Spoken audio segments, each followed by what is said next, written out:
예, 마태복음 12장 강해의 4번 자료입니다. 주제는 선지자들의 예언들을 성취하신 예수님의 사역이 이제 중심 주제예요. 자, 12장 14절로부터 21절 우선 읽고 시작합니다. 바리새인들이 나가서 어떻게 하여 예수를 죽일까 의논하거늘. 안식일에 한편 손 마른 사람 고쳐준 것 때문에 예수를 죽이려고 했다는 거예요. 안식일 범하는 사람이라고 참 대단해.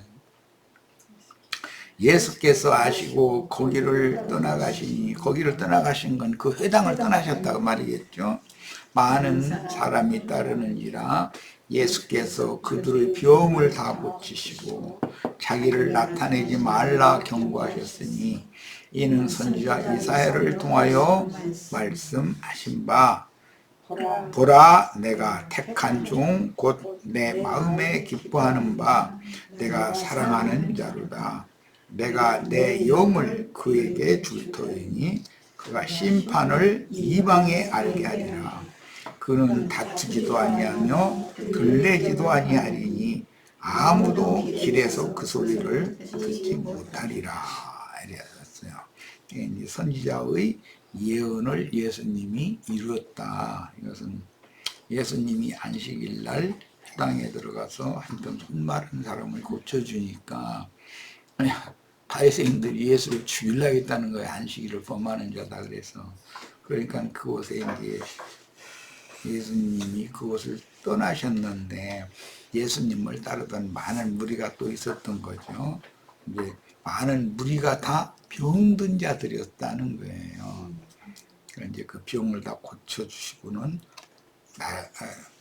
나를 나타내지 말라고 경고하셨다 그랬어요. 오늘날 뭐 이적 기사 누가 뭐 일으켰다 그래가지고 만약에 하면은 자기 이름을 더 광포를 더 하라고 그러지. 내 이름 나타내지 말라고 하는 그런 선지자가 과연 있을까도 생각을 해봐야 되겠고요. 거기를 떠나가시니 많은 사람이 따랐다고 그랬고, 그 많은 사람의 모두 다 병든 자들이었는데, 이제 다음 단락으로 넘어가서 보면 귀신 들린 사람들이었잖아요. 그러니까 그 속에서 귀신들을 쫓아내 주셨다고 그랬어요.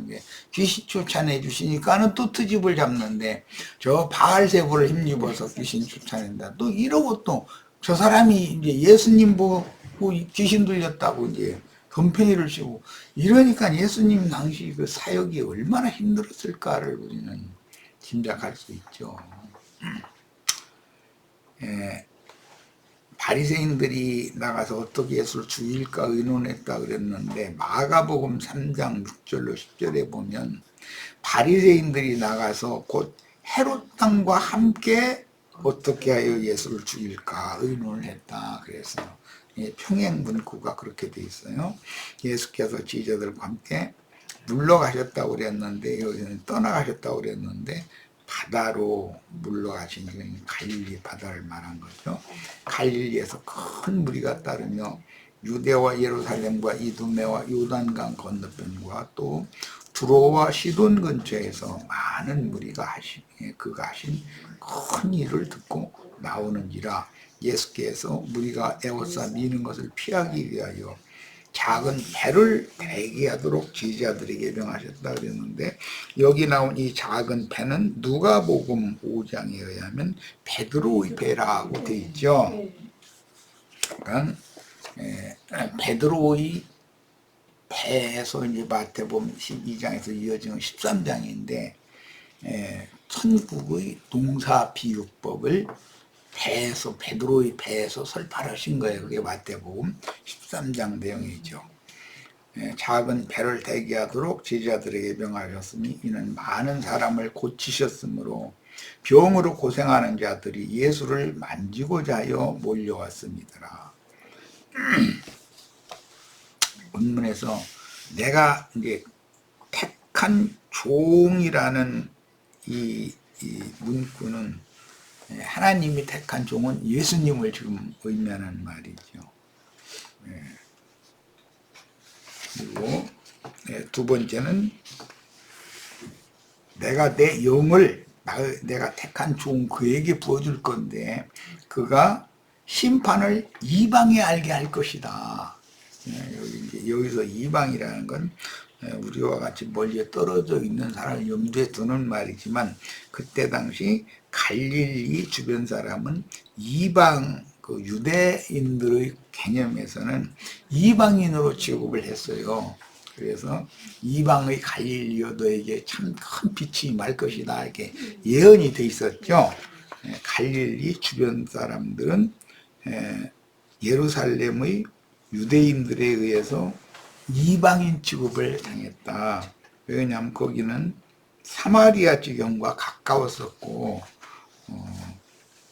그쪽에서는 예루살렘에 삼절기를 지키러 가는 것 외에는 잘 안 가니까 예루살렘 사람들은 그런 관념을 가지고 있었어요. 당시 상황을 이해하셔야 돼요. 그는 다투지도 아니하며 들레지도 아니하리니 조용히 사역을 했다 그런 말이죠.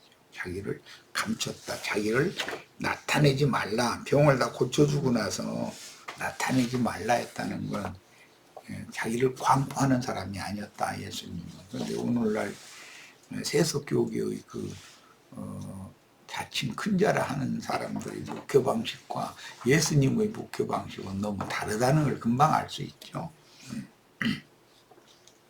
자, 선지자 예언들을 성취하신 예수님의 사역에 대해서 지금 말씀을 나누고자 하는 거예요.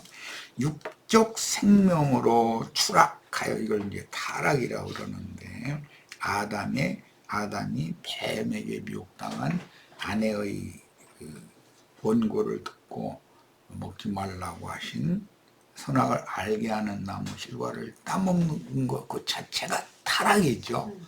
그건 하늘에서 땅으로 떨어진 것으로 이제 상징을 하는 거예요.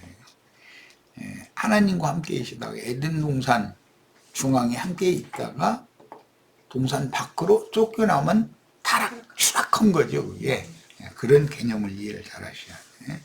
영에 있는 사람이 육신의 생각으로 떨어지면 타락한 것이죠.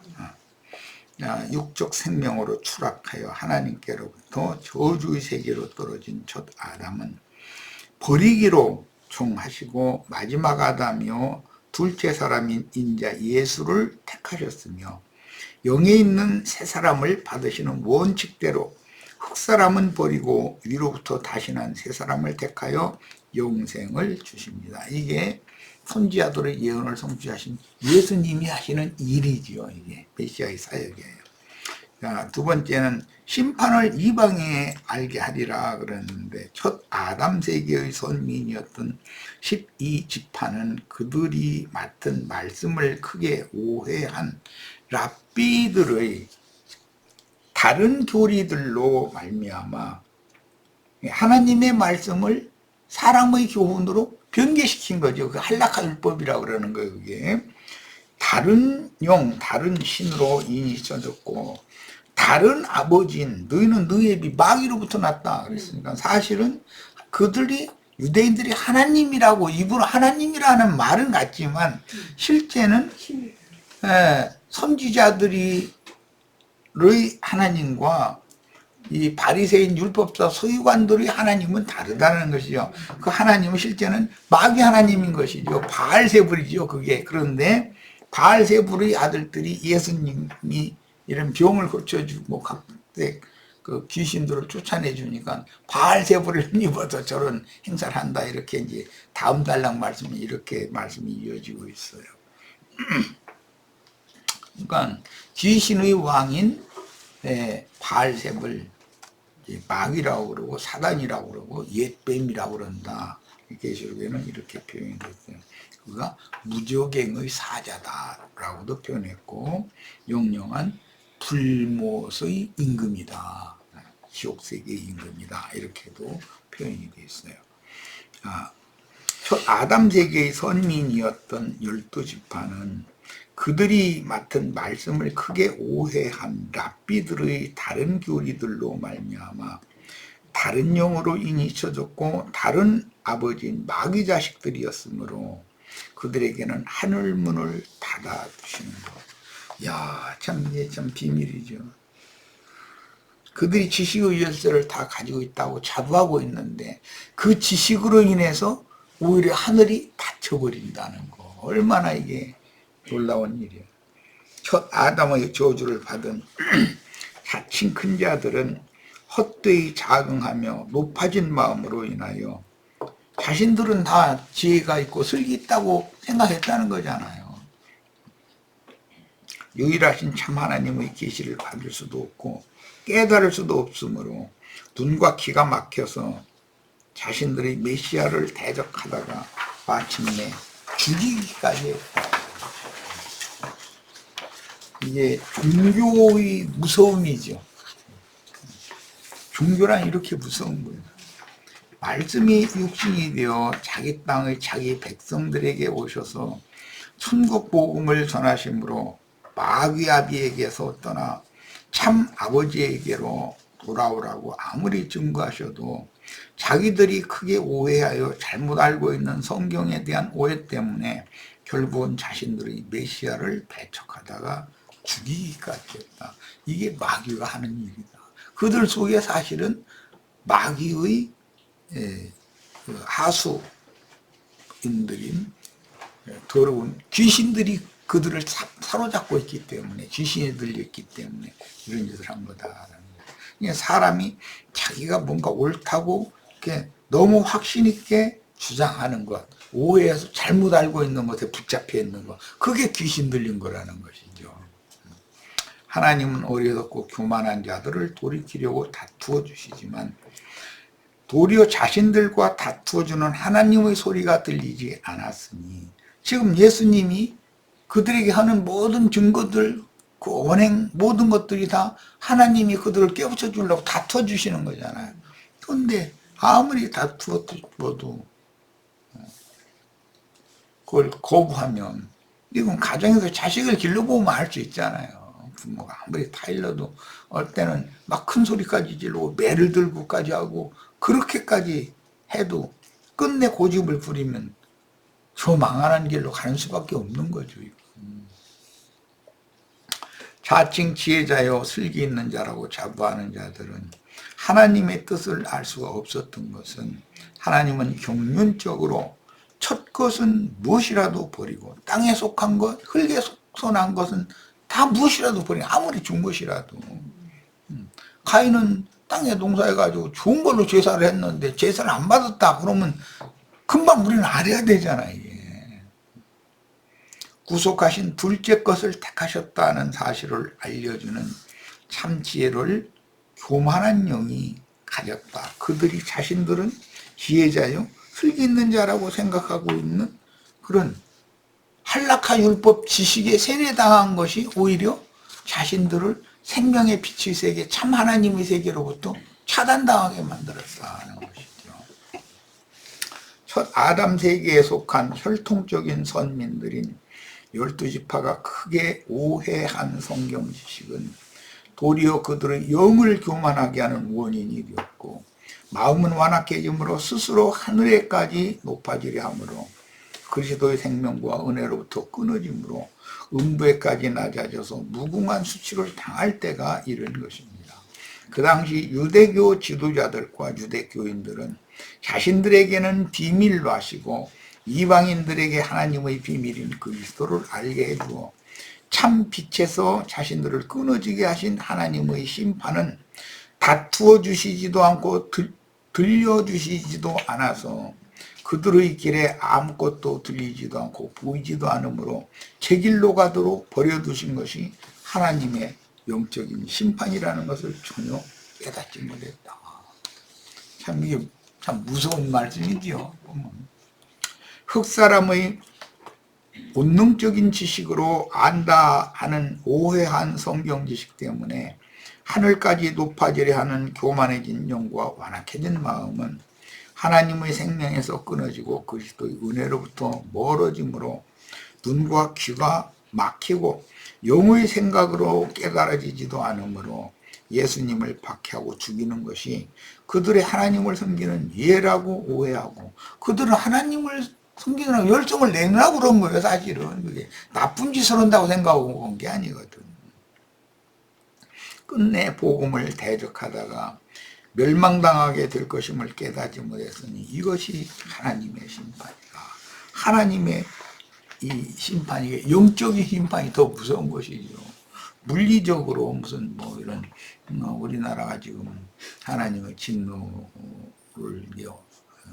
최근에 경험을 했는데, 이런 거 왜 그런가? 하나님은 왜 그런 진노를 내리셨을까? 더 심하면 이보다 더 혹독한 흉년을, 영분년 흉년이 들게 할 수도 있고, 더 심하면 전쟁이 일어나게 할 수도 있죠. 그러면 사람들은 작은 어떤 진노가 있을 때 얼른 돌이켜야 되는 것이죠. 그러면 하나님의 진노는 그게 오히려 복이 될 수가 있잖아요. 그런데 아무리 어떤 진노를 내려도 사람들이 완악함이 하나님의 진노에 대해서 돌이키려는 마음이 없으면 불선하고 불의한 것을 선하고 옳은 것이라고 팍팍 우기고 해가지고서 뭔가를 잘못되게 만들고 이렇게 하는 거에 대해서 하나님이 참다 경고를 보내신 거잖아요. 우리는 금방 그걸 알아야 되거든. 하나님 노하셨구나. 그런데 나처럼 이런 사태를 보는 게 아니단 말이야. 모든 일을 우리가 이제라도 생각을 넓히고, 나의 주장, 나의 옳음이 꼭 옳은 것은 아닐 수도 있겠다. 하나님의 옳으신, 하나님의 선하신 생각이 어디에 있는지를 함께 물어보자. 이런 자세를 가져야 되는 거 아니겠어요? 당연히. 그런데 사람들은 그렇게 않는 거예요. 자기 망각을 한번 달리기 시작하면은 망해봐야 알아. 그 전에는 돌이키지를 않아.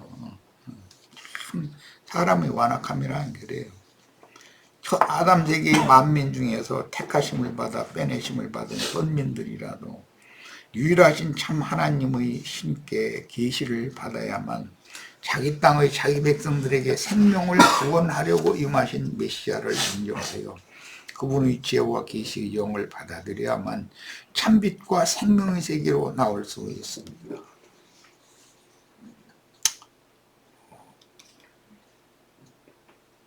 별로 하고 싶지도 않은 얘기지만, 그 어떤 막 박해를 많이 받던 사람은 이제 새 세상을 자기가 열어서 막 할 것처럼 이렇게 너무 다 뭔가 그냥 이루어진 것처럼 이렇게 너무 그런 언행을 하고 다니는 때 사람이 그렇구나.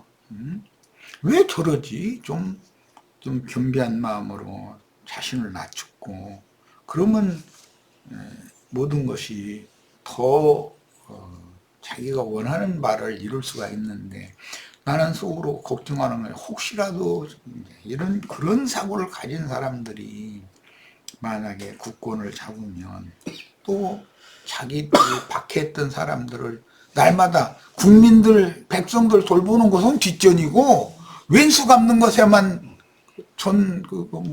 나무 예시처럼. 그럴까 봐 나는 그때 내가 너무 답답했어요. 아니, 배웠다는 사람들이, 아니, 그 자리에 가면 자기 개인적인 사감 원수 갚으라고 그 자리에 국민들이 세워준 건 아니잖아요. 국가 경영을 잘해서 없는 서민들이 좀 더 행복하게 더 잘 살 수 있는 좋은 나라를 만들어 주십사 하고 그 해놓았더니 그 엉뚱한 일에만 끝나는 날까지 이렇게 몰두할 때만 나는 가슴이 너무 답답했어. 아주 좀 제발 좀 생각이 좀 넓혀져야 되겠어요. 어느 한쪽에 너무 치우치고 자기 옳은 것이 100%인 것 같지만 그렇지도 않은 거예요.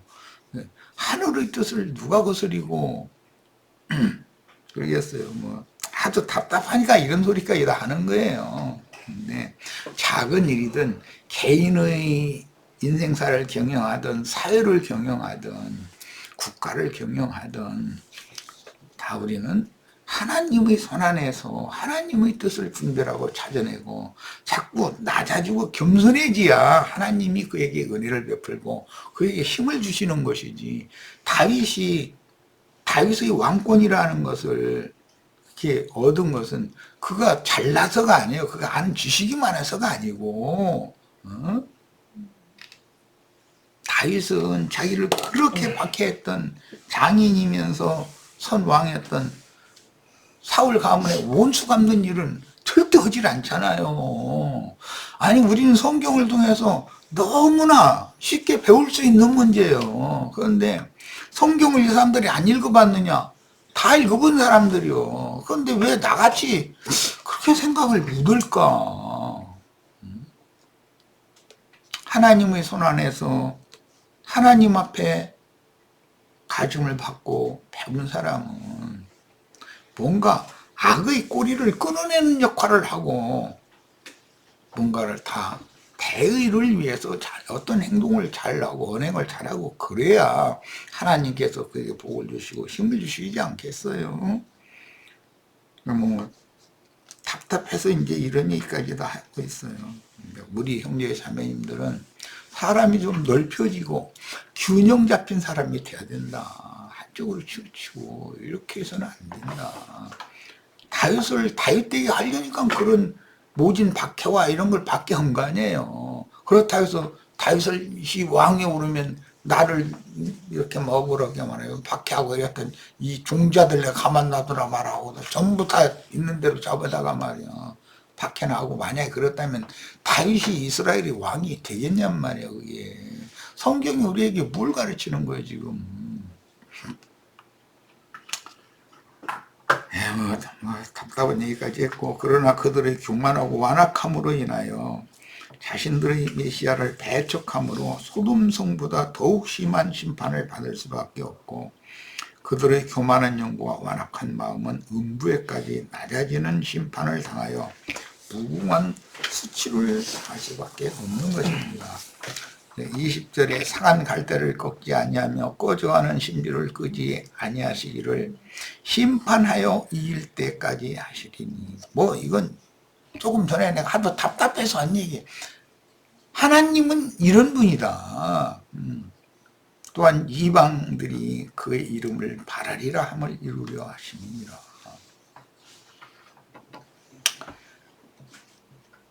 꺼져가는 심지도 끄지 않고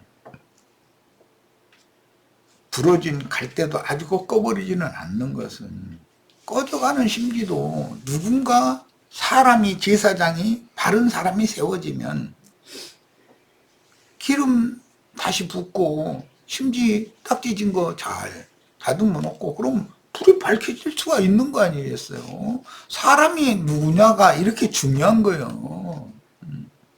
상한 갈대다 보니까 이게 톡 부은 거 바람에 그냥 부딪혀 꺾어졌다 이제 이 말일 텐데, 우리도 인생사에서 보면 인생을 실패해가지고 좌절하고 낙심하고 그런 경우가 다 있잖아요. 그런 사람이라 해서 아까 내가 우리 여기 두 공무원들 보고 교훈적인 얘기를 했는데, 그런 사람이 와서 뭔가를 민원을 제기한다 그래가지고 하찮게 보고 말이야. 그냥 밟아버리려고 그러고 아주 꺾어버리려고. 그렇지, 그러면 안 된다 이거예요. 그 꺾어진 갈대가 새싹을 낼 수도 있는 거니까 알 수 없는 거예요. 사람이 그렇게 단편적으로 뭘 판단하고 생각하면 쓰겠어요. 하나님 얼마나 원대하시고 하나님은 얼마나 깊고 높은 분인데. 사무엘상 3장 1절로 4절 인용했는데 봅니다. 아이 사무엘이 엘리 앞에서 읽은 걸 보면 벌써 엘리 집안을 맑게 쓸어버리겠다고 예언을 하셨었잖아요. 그런데 그 집안을 맑게 쓸어버리기 전에 아이 사무엘을 성소에서 자라게 만들었다는 거예요. 그게 하나님이 얼마나 세심하시고 철두철미한 분이야. 사무엘이 엘리 앞에서 여호와를 섬길 때에는 여호와의 말씀이 희귀하여 이상이 흔히 보이지 않았더라. 엘리의 눈이 점점 어두워가서 잘 보지 못하는 그때에 그가 엘리는 자기 처소에 누웠고, 중요한 건 이거예요. 하나님의 등불은 아직 꺼지지 아니하였으며 사무엘은 하나님의 귀에 있는 여호와의 전에 누웠더라. 사람이 어디에 처하고 있느냐라는 거, 아까 내가 답답해서 한 얘기였었지만 우리는 성경을 읽을 때 배울 게 얼마나 많냔 말이야.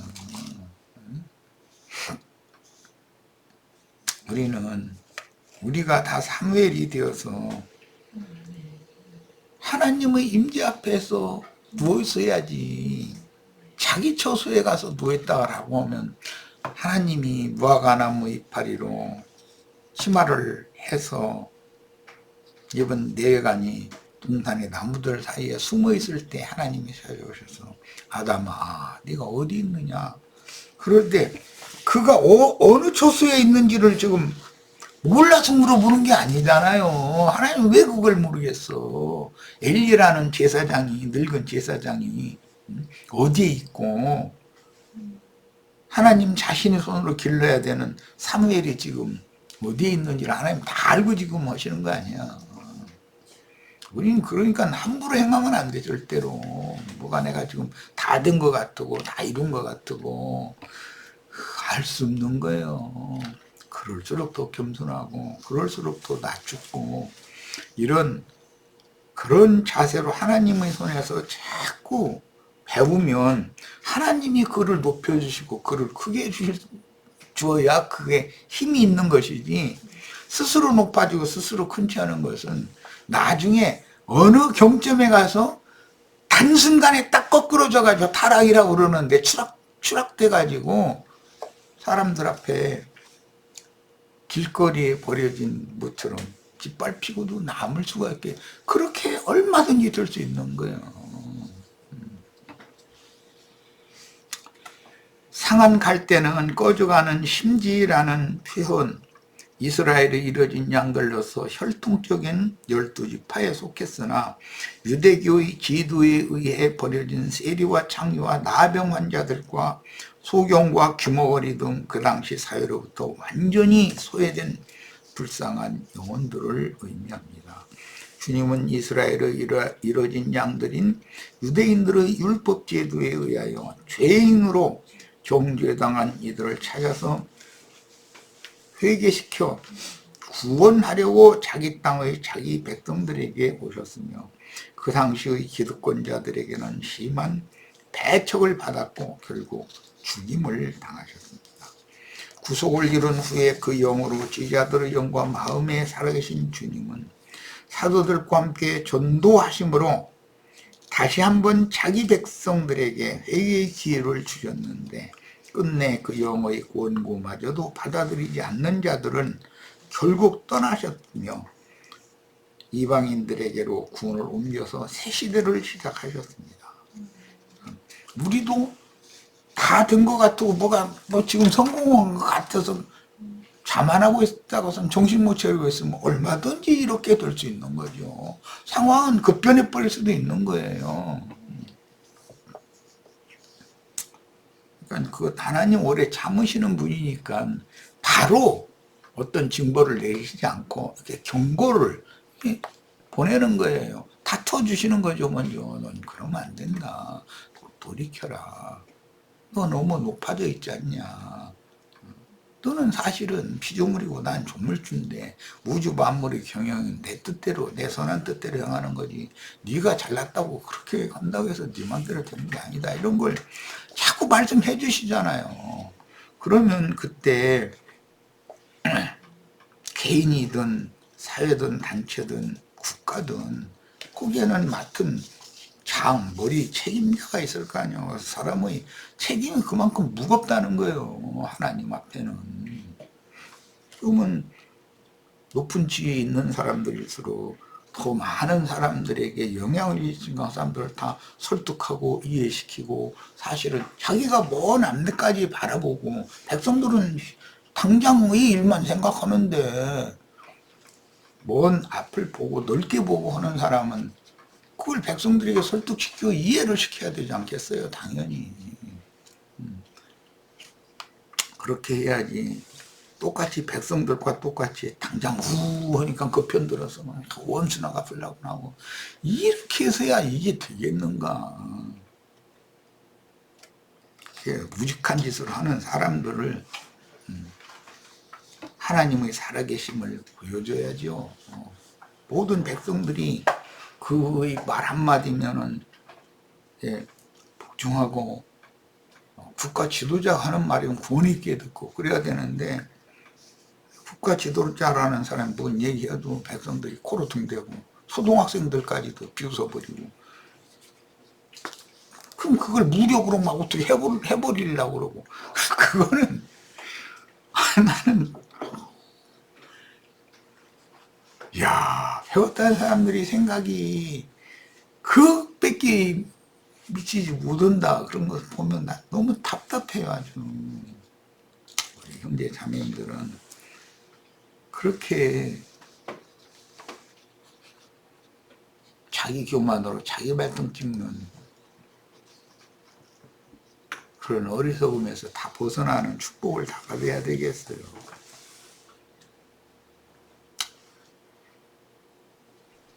구속을 이룬 후에 그 영으로 지지자들의 영과 마음에 살아계신 주님은 사도들과 함께 전도하심으로 다시 한번 자기 백성들에게 회개의 기회를 주셨는데 끝내 그 영의 권고마저도 하나님의 노하심이 있으면 돌아서야 되는 거예요.